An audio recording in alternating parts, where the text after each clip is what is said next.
All right. Hello, Miss Tammy.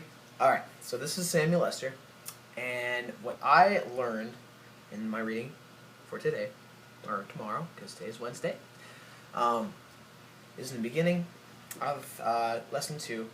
This section goes over conflict in the Bible. Conflict is a real thing. It was not just something that should be avoided by Christians, and it does happen in the church.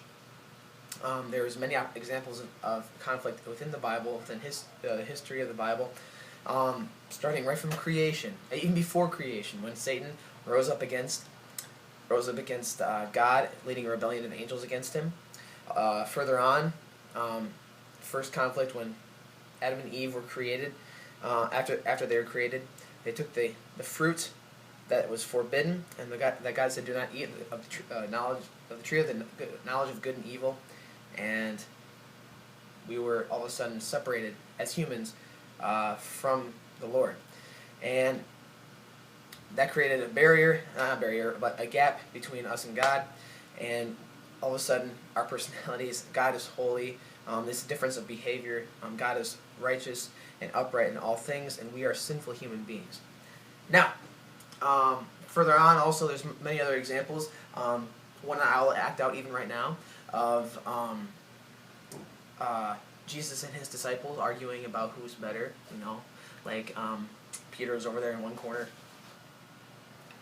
Excuse me, but I think that I'm the best. See, I'm a fisherman, and God says, Jesus, that guy over there, he says, I will make you fisher of men. And see, the deal is, I'm already a fisherman. And then you might have like Matthew over on the other side. Excuse me. I don't think you're really getting the picture here. I know what's going on. I just need a moment. I'm doing the thing. Okay. Yes. So. Continue.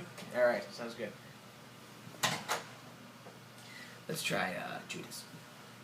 Excuse me, but Jesus obviously knows that I'm the most special because I handle the money and you don't, Peter. So what do you guys think about that? So there's just different things, and they were in conflict. Also, because of that, drawing Jesus into the conflict,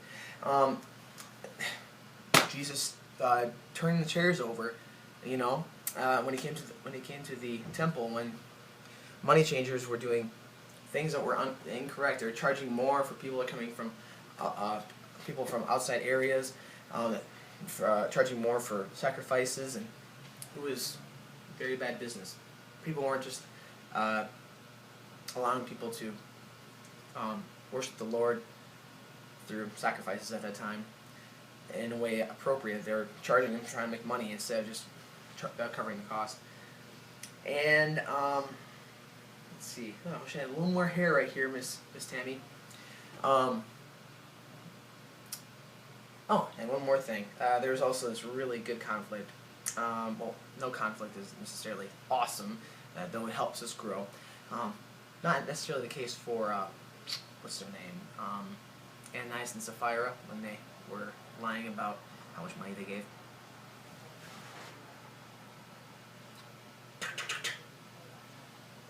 Ananias and Sapphira, are you home? It's Peter. Hello? Oh, yeah. Peter, yeah. No, I'm Ananias, nice to meet you, yeah. Oh man, this is great. But, yeah, so what's up? Yeah, so, did you give all the money that you promised from when you sold that land? Oh, yeah, of course. That's what I said I was gonna do. So, I did it, because I'm pretty Christian-like. Excuse me. No, you didn't. God strike you down. Okay, sir? What are you talking about? See, it's just not good. Conflict makes people stronger, or it kills them. What doesn't kill you makes you stronger. In that case, it actually killed Ananias and both fire, but I don't really want to act out a girl's part right now. Anyway, on a different note. So further along, we're going to continue on with this. It talks about in lesson in 2.2 of lesson of lesson 2, second section. Talks about that the different misconceptions of the church, both from the secular world and the Christian world itself. So from the secular world, people out there might have the idea that church is for us holy people. We're reading our Bibles and making sure that all is good in the world. And Jesus is number one in our